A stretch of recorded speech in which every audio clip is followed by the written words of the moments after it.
And I'm live. All right. Today we've got a double header.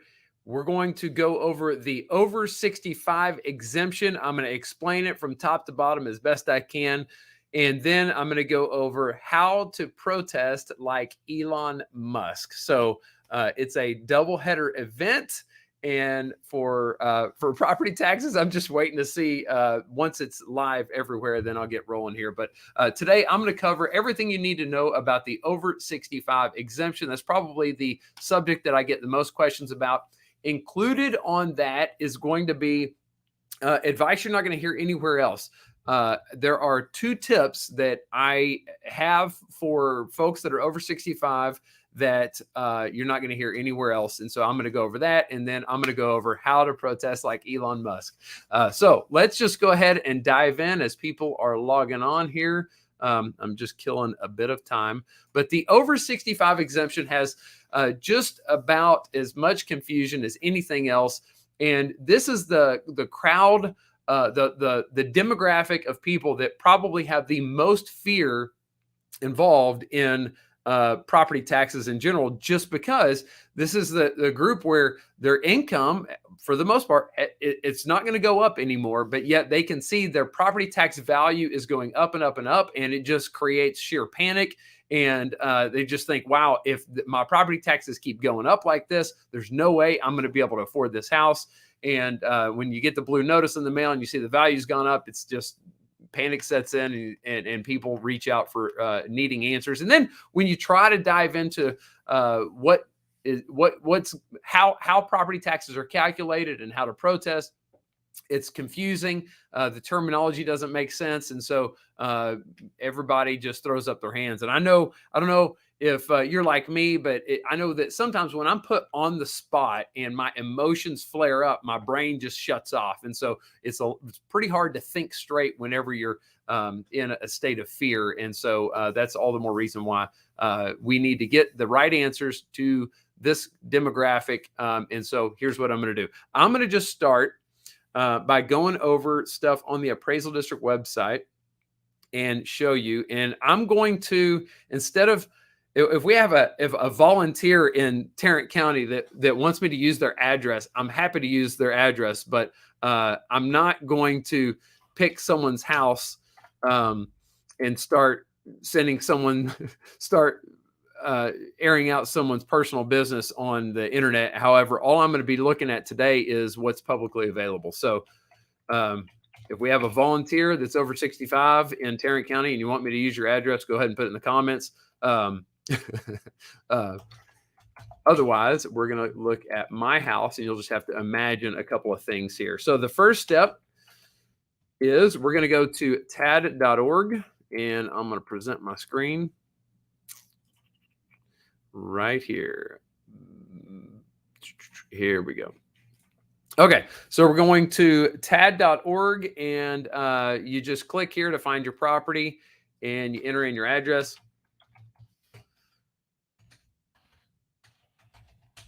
And so if you are not over 65, then just hang on, because after I go over this, then I'm going to show you how to protest like Elon Musk. And I mean that literally, like how he would actually protest, how he actually does protest, at least on SpaceX. Okay, so here's what I got. This is how you look up your property. Now, everybody wants to know, when your over 65 exemption goes into effect, everybody says, well, I thought my taxes were frozen. And the answer is they are, kind of, but your property tax bill is calculated by looking at the property value multiplied by the tax rate equals your tax bill. Let me just write that down for you so you can visually see it. Whenever we start doing math, I know some people are just their brain just freezes up, and I don't blame you. Property value times rate equals bill. Okay, so this is the formula for your property taxes. And there are different entities in charge of the different parts of this equation. So the property value part is determined by the appraisal district. The rate is determined by the local taxing entities. So we're going to do it like this. Appraisal, we'll put TAD, appraisal district times ISD equals assessor. Okay, so your property value is determined by TAD. The rate is determined by the taxing entities. School district is the largest. And then your tax bill is sent out by the tax assessor. And so that's how it's done. So when you're now TAD, they determine your value, but they also are in charge of maintaining exemptions. So they do have a role to play with the over 65 exemption, but all they do is maintain it, apply it. But the over 65 exemption net effect is something that you're not going to see here. So if you were to look up your property, you scroll down and you find these values.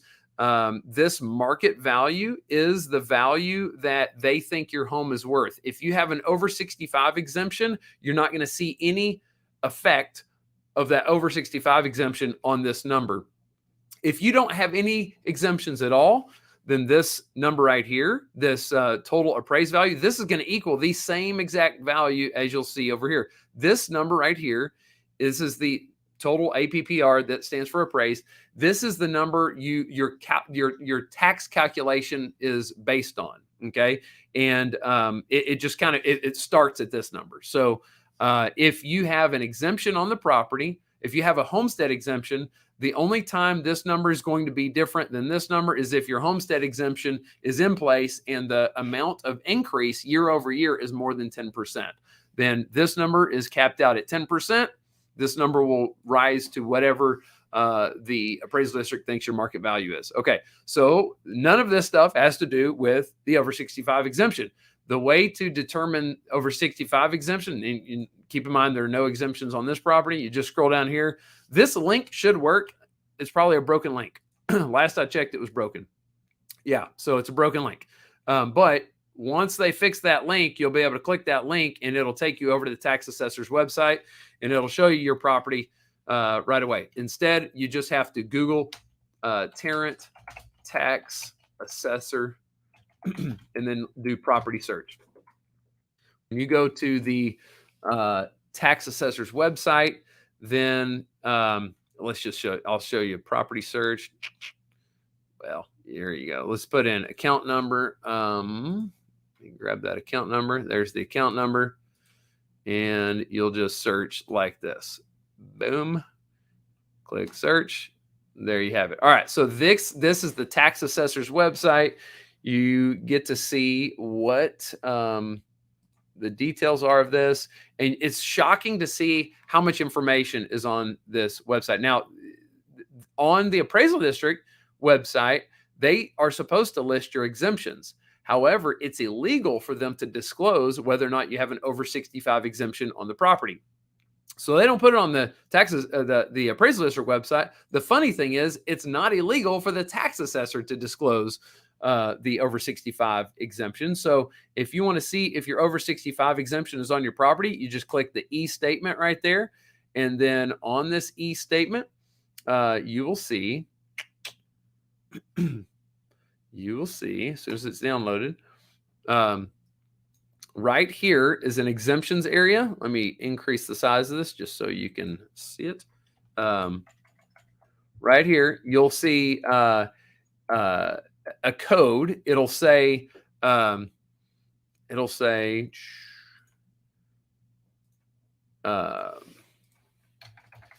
HS001, that stands for homestead, or 00EV. It might be just that, or it might be that. I can't remember, but those are the codes. This one stands for homestead, and this one stands for over 65. And you're going to find that just where I was showing you. So you'll find that right here in this area where this blank is. Okay. And so that's how you can tell if your over 65 exemption is in place. And so here's the thing. You've got this appraised value. This number is going to be a number that is brought over from the appraisal district from this column right here. Okay. This is the appraised value. You're going to find that number right here in this column. Then you're not going to see market value anywhere because your tax calculation has nothing to do with market value. If you don't have any exemptions in place, your market value and appraised value will be exactly the same. But then you can see this exemption amount. If you have a homestead exemption or an over 65 exemption or a disabled exemption, you're going to see some amount of money in this blank right here. So what they're going to do is they're going to take whatever the appraised value is, they're going to subtract this amount, and then that's going to give you the taxable value. Okay. And then they're going to take this taxable value and multiply it by whatever the tax rate is. And that gives you the actual amount of money that's going to be delivered to these taxing entities. Okay. So off this tax bill, the city of Fort Worth is going to receive $1,613. Somebody who's sharp is looking at this right now saying, wait a second, where's the school district tax? Well, this property happens to be on the border of the school district. And so the school district taxes for this particular account are collected through Denton County. So it's not on, it's a different tax bill that's collecting that the amount for the school district. So anyway, but what's going to happen if you have an over 65 exemption, you're going to see some amount of money in this area, and I'll show you how you can, I'll show you how to know what number should go in this blank. And then you're going to see the numbers over here. So, okay. So here, let me just do this. I'm just going to look up a different property so I don't have to keep telling you to imagine what's here. Let's just look up this other property. All right.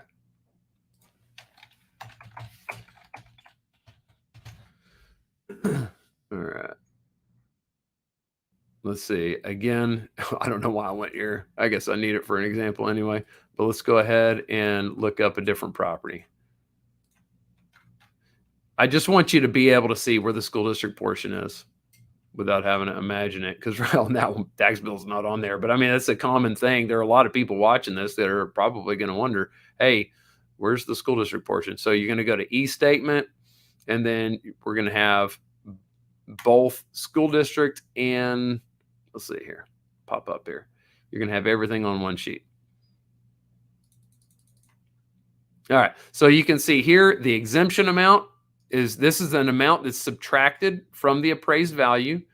And then that gives you a taxable value. They multiply that by the tax rate, and then that gives you the base amount that's going to be paid to that taxing entity. Okay. So here's what's going to happen. If you're over 65, all of these numbers are going to change like crazy. The only one that's not is going to be this number right here, the biggest one on the sheet as far as how much. So year after year, this school district amount is going to stay the same. Okay. That's how you know if your over 65 exemption is in place. That's the number that is now, and it's actually a cap. It's not a freeze. Okay.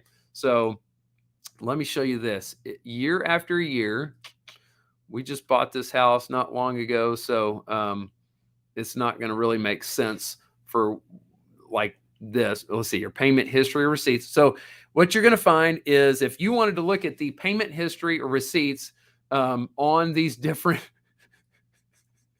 accounts, I shouldn't be showing my personal stuff, but whatever. Let me look at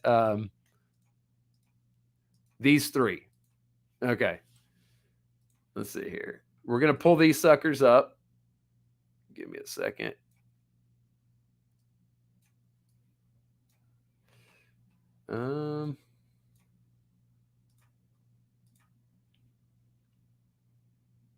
Okay.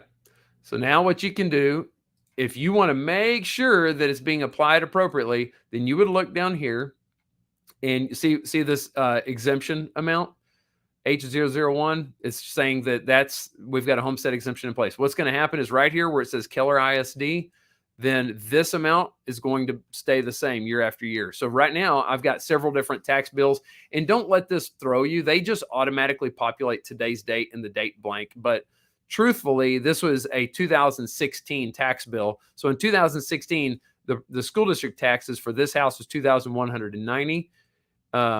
Then you can see in 2017, it went up to 2,447. If there was a over 65 exemption, this number would be exactly the same as this number.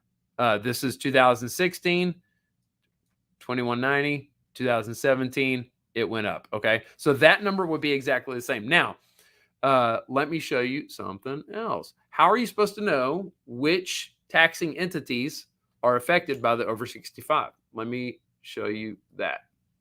If you just Google Tarrant Appraisal District tax rates. Okay.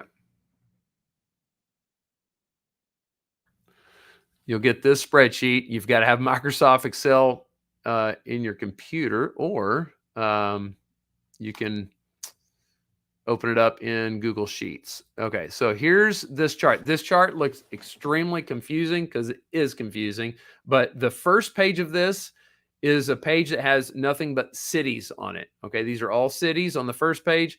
The second page, you have the school districts. Okay, so let's zoom in so everybody can see this.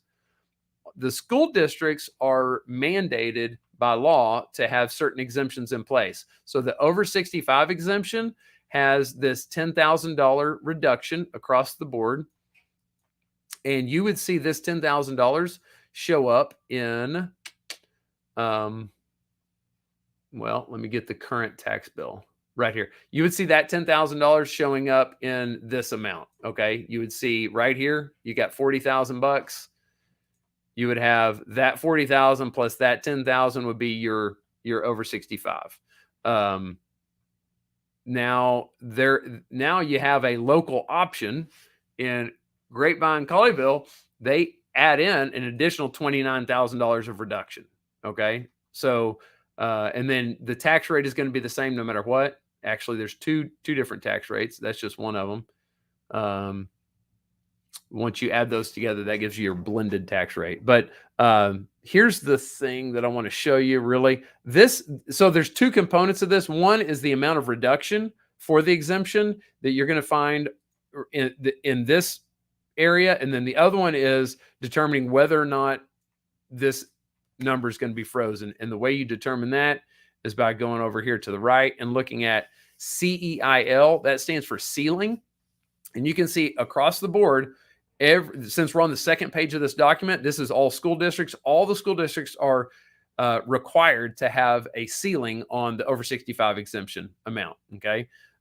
If you scroll up here, this is where all the other taxing entities are. So you have the cities and you have Tarrant County. So this is like the Tarrant County Commissioner's Court. This is Tarrant County as a whole.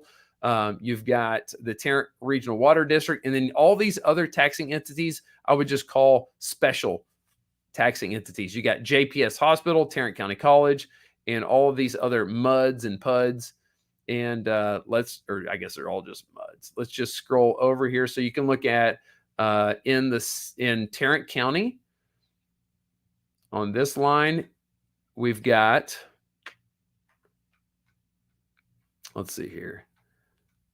This column right here is the ceiling column. And you can see, so in Tarrant County, there is an over 65 exemption. It's optional. Not every county is going to have this, I would imagine. And so in Tarrant County, though, your over 65 is going to have a ceiling on it. So when you go here to your tax bill and you start looking at year after, look at all these different years, one compared to the next, then you would go here to Tarrant County and you would see that every single year from the date you turn 65 or from the year you turn 65 and every year thereafter, if you've got your over 65 exemption, this number is not going to change. Okay. So your total tax bill could go up because not all of these are going to have a ceiling. Your school district and your Tarrant County are, but the question is, well, what about the city of Fort Worth? Well, let's go check it out. What about the city of Fort Worth? Let's go check city of Fort Worth. So here's that one. Let's scroll over and look and see. So that's going to be right there, I think. There it is. So city of Fort Worth has a ceiling. So now the city of Fort Worth is going to have a ceiling. So that's going to be frozen. And the word frozen is actually technically not correct. It's a ceiling. It can go down. It just can't go up. So you've got, that's going to be your ceiling for city of Fort Worth. That's it for Keller ISD. We got Tarrant County College. Well, let's just keep going. We've got 4 more to look at. So the Regional Water District, let's go take a look at that one. Let's see here. Tarrant Water District, here's that one. So you scroll over and you look up, there's no indication that there's an over 65 ceiling on this one. So the water district is going to continue to go up. And so right here, that one's going to go up. But you can see that's the smallest one on the list. That's the one we probably care about the least as far as that goes. Now, here's the thing. For you personally, that might not be a lot of money, because it's not a lot of money, because you spread that's the annual cost. Now, but when we think of it in terms of is how much money is the water district getting? Well, they're getting that from every resident that is affected by the water district. So, which is a lot bigger than just your city. This is going to be a massive area. And so they're actually raking in a ton of money. Same thing for the Tarrant County. You just keep in mind, we always want to pick on the school district as having the largest amount, which they do. But the problem is the school district is small compared to the Tarrant County as a whole. If you just imagine Tarrant County as a whole is getting this 571, or their portion from everybody. So for as it relates to you personally, this water district amount is not a whole lot. So if that was the only thing not capped, it may not be worth your time to go in and protest. Let's keep going down and look at this. But yeah, anyway, JPS Hospital. Let's see here. We're going to go over and look at that. The hospital is not capped. So you've got the hospital and the water district. Let's go back and look at how much that was. So you got the hospital. All right, now we're talking about a pretty good chunk of change. So that's going to go up every single year. It's not affected by your over 65 ceiling. Let's look at the college. So you got two taxing entities. If you protest, will be affected. The college, yes, it is frozen, or you've got the ceiling on it. Okay, so the college is going to have that ceiling. And then you've got, let's go, PID 6 in this specific subdivision. Let's see here. It's the Park Glen subdivision, and I don't know if we're going to have it on here. Looks like maybe not. So the PIDs are not going to be on here. Yeah, it's because those are just hyper local. So you're not going to see those on here, but the over 65 does not affect the PIDs. So that's how you determine that. You're going to look at it from year after year. The school district tax will be the same. And that's how it happens. I just wanted to mention that. I just wanted to go over that stuff because that's what I see the most questions about is, how does the over 65 exemption work? And what numbers does it apply to? And that's it. All right. So let me explain this. Now, I promised that I would give you 2 tips you're not going to hear about anywhere else. And so that's what I'm going to go over right now. The 2 tips are this. The first tip is that I'm going to preface it. The preface is this. Every single person should protest. Every single person. No exception, except one. Okay, I want to say that again. Every single person should protest except one small group of people. And that small group of people are people with an over 65 exemption that are planning on moving within the next 2 years. Okay, if you're planning on moving in the next 2 years and you have an over 65 exemption, then you might want to consider not protesting. And the reason is this, because what happens is, the year that your over 65 exemption goes into effect, you're going to have that ceiling put on those taxing entities that you're going to pay as part of your property taxes. So we're just going to talk about the school district tax because that's the one that's universal. In the school district tax is capped out at a certain amount. Then all of your neighbors that don't have the over 65 exemption are going to pay a little bit more the next year and a little bit more the next year and a little bit more the next year and a little bit more the next year. So 10 years down the road, there could be an enormous gap between what you're paying and what everybody else in your neighborhood is paying that doesn't have an over 65 exemption. Okay. So the way that the tax assessor and the appraisal district look at this is they say, okay, you're getting a discount on your taxes that is a certain percentage less than what everybody else is paying. Okay. So you could be paying 20% less than what everybody else is paying. So that 20% is the amount of your discount. So if you move, you can take that 20% discount and you can transfer it to another property inside the taxing entity. So you can take, you can take that 20% discount and transfer it to another another property, and then your school district tax will be capped out 20% below whatever you purchased the house at. Does that make sense? So let's say you turn 65, your taxes get frozen. 10 years later, everybody's paying this amount.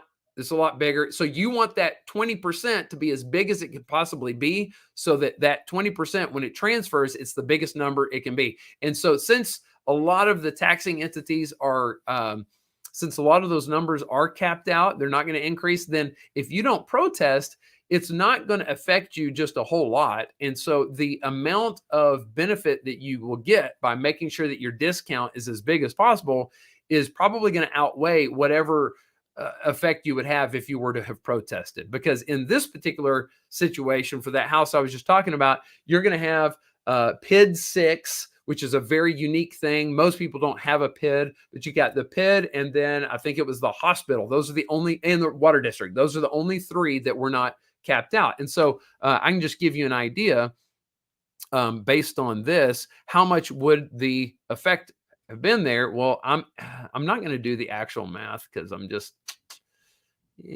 should. I'm not going to do it though.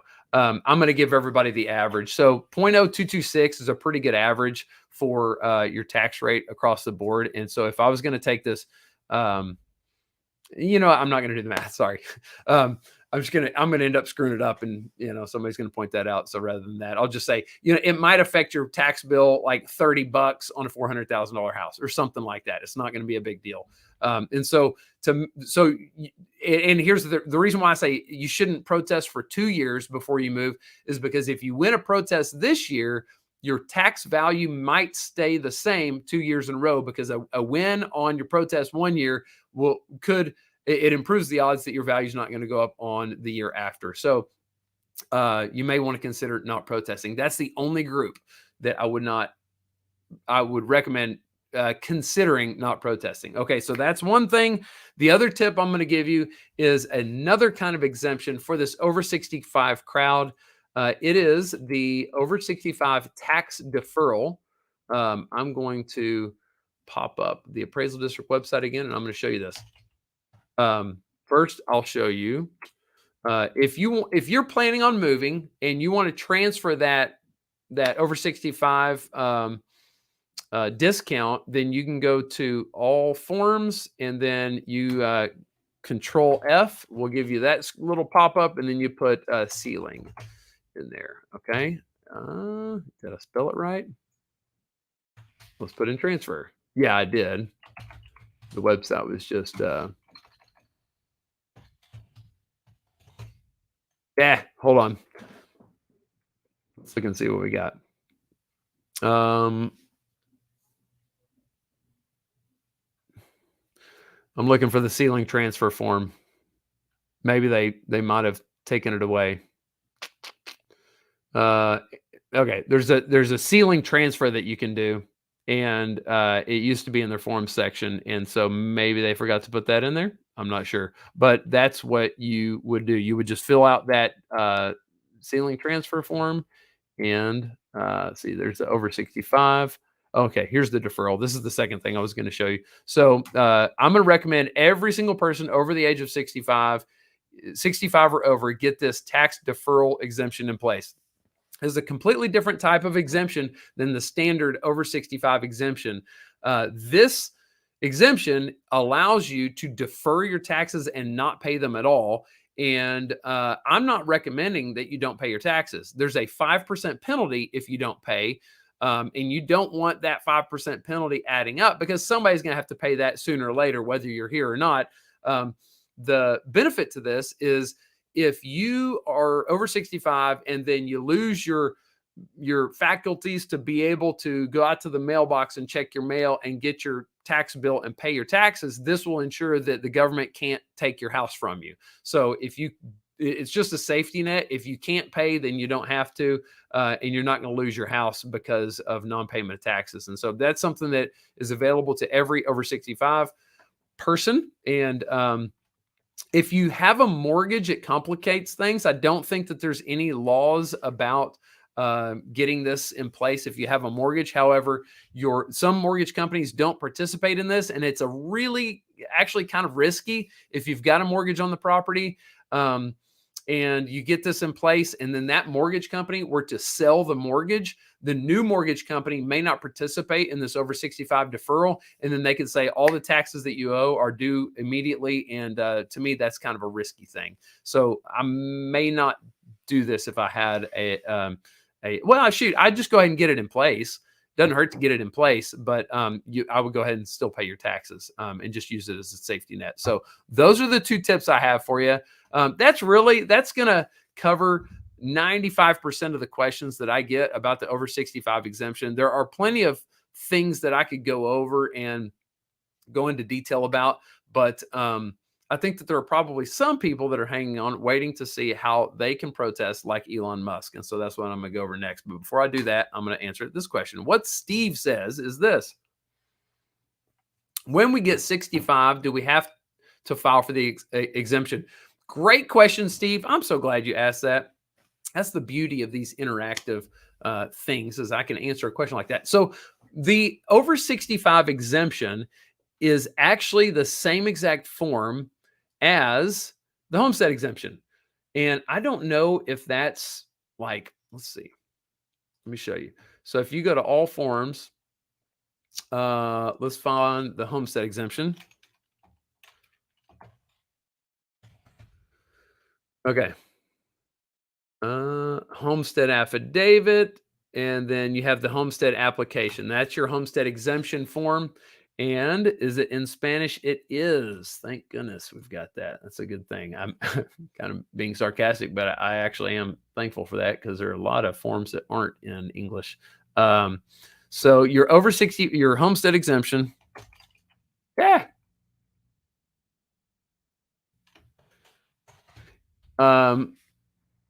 Residential homestead application. Did I not just click that? Okay, let's click a different one. Okay, so this is what the homestead exemption looks like. When you fill this thing out, there's a good chance you're going to put your date of birth on there. If you put your accurate date of birth, then the other component of this homestead exemption, being the over 65 portion of it, that will automatically be applied. So the answer to your question is no, you probably don't have to apply for it, but I'm not going to risk it. I'm going to go ahead and go to the tax assessor's website, and I'm going to pull up the tax bill, and I'm going to see what exemptions are listed. And if it doesn't have that 0065 or 00EV, whatever the code is for it, if it doesn't have that code up here, then I'm going to apply for it. I might just, it's not going to hurt anything to apply for it. But if you put your date of birth on there, you're not going to have to apply for it. All right. So there you go. Let's go to the next thing, which is, if you have any other questions, just put them in the comments and I will get to it as soon as I can. So let's talk about how to protest like Elon Musk. Now, Elon Musk does not actually protest himself. He's got, I know he's got some SpaceX locations here in Texas, and this is what I'm talking about. I believe that the company that represents SpaceX is probably Ryan LLC. This is one of the big dogs out there. They're one of the largest. And let's see here. I've known them. They've got a great reputation. They're one of the guys that's out there reducing a ridiculous amount of property value for these commercial properties. And maybe it's not them. Maybe it's one of these other big dogs. But here's what they do. They have to remember, in one of the past live events I did, I talked about how the big commercial property owners, they will hire these tax consultants. The tax consultants will file a protest, but they don't spend any time protesting. They just file the protest so that they can go through the motions and get the necessary documentation so they can turn around and sue the appraisal district. And they're counting on the appraisal district settling all those lawsuits, because the appraisal district doesn't have the funding to fight all of the lawsuits. If they lose, or if they don't defend that value at 100% of what it's proposed for, then the appraisal district is going to be on the hook for a lot of money. They can't fight it, so the appraisal district settles all the lawsuits, and these massive companies end up getting massive reductions off their property value. It's a big problem for me and you, because when a massive amount of money is not taxed, then that means that somebody's going to have to foot the bill for that, and it ends up dumping on the shoulders of the single family residential property owners, which is me and you. Okay. It's not fair, because those lawsuits cost a lot of money, and we're not going to spend that kind of money. It wouldn't make sense to, if you've got a $400,000 or $500,000, $600,000 house, even $1 million house. It's not going to make sense to sue the appraisal district, most likely.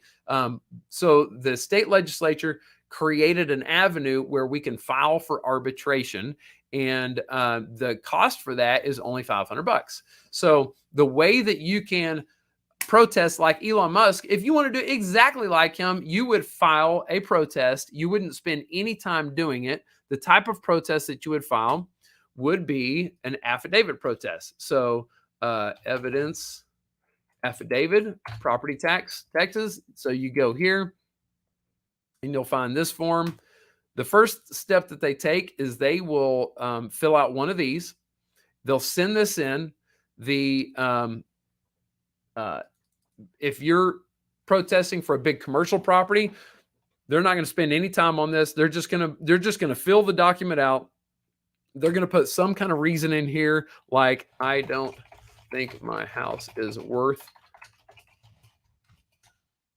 That's it. You just put something like that. You send it in.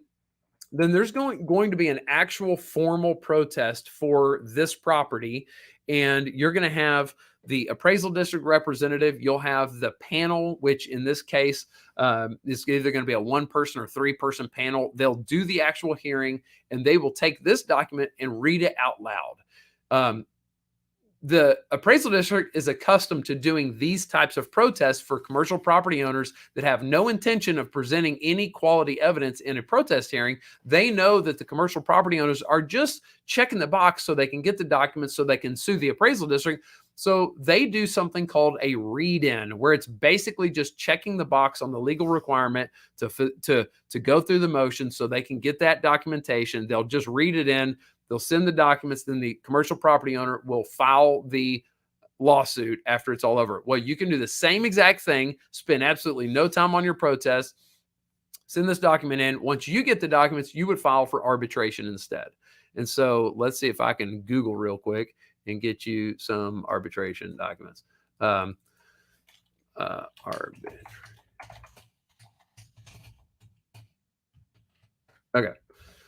Regular binding arbitration. There's 2 different types of arbitration. The limited binding arbitration is not what you want to do. You want to do the regular binding arbitration. And I've done this one time. And on this one time, the goal of this is not to actually go through the arbitration. The goal is to get them to schedule the arbitration, and then they'll send you a notice in the mail that says, hey, we know that you scheduled arbitration, but you probably want an opportunity to talk about this with the appraisal district. So why don't you go ahead and informally discuss this with them and see if you can arrive at a negotiated value. This is exactly what happens if you file a lawsuit against the appraisal district. You're going to have a period of time where the appraisal district gets very negotiable, and once they do become negotiable, then you can arrive at a settlement, and then you come to an agreement, and then you withdraw your arbitration. I'll tell you a story here in just a second. But so you would withdraw the arbitration using this form. If you have a tax agent, you're going to need a specific tax agent form to assign that tax agent the ability to go through with the arbitration. Request for binding arbitration. This is going to be the document that you fill out to actually get the arbitration going. So let's wait till that is open, and I'll show you this. So what happens is you're going to have a fee that you have to pay up front, and that fee is a deposit. Most of it is refundable. You can see if it is a homestead of $500,000 or less, the deposit amount is $450. And if you win, 400 of that is going to be returned to you. if you lose, I guess you got to spend the whole amount, because $400 of that is going to go to the arbitrator for facilitating this thing. If your house is more than $500,000, your fee is $500. You get $450 of it back if you win. Okay. Now here's the crazy thing to me. These are all homesteads. You can see over here, if you have a homestead, this is what it is. The thing that I think is really, really unfair is that there's not a lower amount if your house is really, really low. If you've got a very low property value house, you're paying almost the same thing that you would pay if you had a $5 million property. I don't think that's fair at all. I think that the fair thing to do would be to make this fee proportionate to the property value. So 1/10 of 1% or something like that would be some kind of appropriate amount. And then if the state of Texas just had a reserve account where the people that had these nice big houses, they would pay, $1,000 for their arbitration. And then that would supplement the cost for somebody that has something that's, say, under $500. That would be my proposal for that. I think that it would be, a little bit risky, but I think that we got to take care of the low property value folks, because nobody else can afford to help them out. So the rules need to be changed for this. But anyway, that's how it's done. You pay that, you fill out this document here. It looks a little bit confusing, but it's really not bad. You just fill the sucker out, you wait a long time, and then they'll schedule a hearing for you. And then you go through the motions. And so that's it. That's how you, and so I'll tell you a story. There was a house last year. I protested for one house in Dallas County, and one house only. Actually, I did my parents' house, and then I did this one other house. And the only reason I did this other house is for the learning experience. It just happened to be a $5 million house. And this guy he's a genius. I went through, did the protest. I got them from 5.6 million down to 5.3 million. And at that point, it was at or below the comps. But because of the land of this property, a big chunk of it was not usable. It's extremely valuable land in North Dallas, but it was land that you couldn't use because it was on a hill and there were trees and you just couldn't do anything with it. Well, on paper, it looks like this thing should be worth a whole lot. And the last realtor that listed this thing for sale took a lot of good photos where they didn't put that part of the land in the photos. So the appraisal district got a hold of those photos and they said, oh no, you've got a view of a golf course. It's right here. You've got this nice body of water next to you. But what they couldn't see is that on the other side of the house, the land was not usable. So I went in, protested. I got an appraisal for, I want to say $4 million or something crazy like that. And then, but the comps, you had to see that portion of the land wasn't valuable. Anyway, I got them down to 5.6, went to arbitration, or I got them from 5.6 to 5.3, went to arbitration. I got them down another $300,000. And that's it. So that was the power of arbitration and protesting like Elon Musk. There you go. Well, folks, I could answer any questions that you have. If you have any questions about your protest or anything else, I want to tell you why I did this marathon everyday live streaming property tax stuff. I actually was not thrilled to do this, but when there are people out there that don't want you to get my free help. They want me to stop protesting for free. And the reason is because I'm very effective at doing it, and I threaten them. I threaten the people in the government, and I threaten the business of the tax consultants out there that do this for a fee. And when they start talking trash, they need to know that I don't get small and quiet and walk away. I tend to not react that way, and I get loud and I get in their face, and I do not care what I have to do.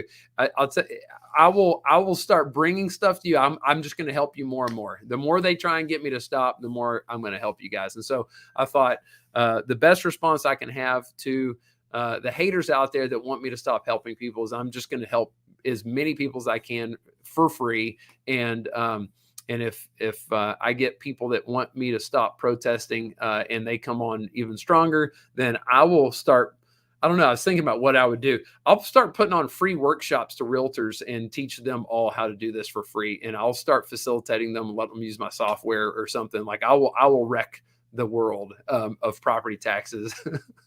I do not care. You're not going to bully me into jack. So anyway, all of this free property tax love coming to you, fueled by love overcoming hate and evil, and making sure that people are going to get the help that they need, and nothing's going to hold me down. And so that's the message. Let's see what Pat, what is up? Pat Spence, longtime friend. I really appreciate you. Any hope for investment properties? Yeah, what I just showed you, do your property owner affidavit, pay your, do that, get your documents, file for arbitration, and then go to town on it. If you want to get the lowest value you can, that's what you stand the best chance at. It just takes a long time. It costs a little bit. You got to put a little money at risk. But that's the best way to get the value down. Legislatively is going to be the best hope that you have for any kind of long-term improvements. I covered all that in depth yesterday. We don't know what is going to be agreed upon. Right now, Dave Phelan, Speaker of the House, just showed up to work drunk yesterday. And so now he's having to deal with that mess instead of negotiating with Dan Patrick, leader of the Senate, about what they're going to do about property taxes. So those are our legislators hard at work for you, drinking on the job. And so I think that the negotiations that are happening on that behind the scenes are going to show their head here by Sunday, is what my buddy Tim said. And so there is a chance that they're going to have some kind of value cap on real estate, but I don't know. The Senate said they're not going to pass it. House said they must pass that. And so we'll see what happens. Maybe it's a stalemate. Maybe it'll go to a special session. So there you have it. All right, Pat. Hey, look, I'm going to log off this thing. I got a lot of work to do. And if you need help, guess what? My team reached inbox 0 today. It means that they have responded to every single email in the inbox. And I couldn't be more happy and proud and honored that they are part of our team and upholding the Chandler Crouch brand and name to deliver service to people. It's just for everybody behind the scenes. There's a tremendous amount of love and support and dedication to helping people and doing what we can to be a solution for homeowners, whether it's selling their house, helping them with property taxes, helping them buy a house, negotiate the best terms possible. I am so honored to have this team of people. Because what you think about me is not just a result of me and my interaction. As you can see, I get on these things. I'm not the most eloquent speaker in the world, but thankfully actions speak louder than words. And it's the actions of my team that speak the loudest, because I'm only one person. I couldn't do this by myself. And so it's their hard work that has earned this company a good name and the impression that you have of us. And so my hat is off to them, and appreciate you guys. Later out, Steve. Y'all have a great day. Over and out. See ya.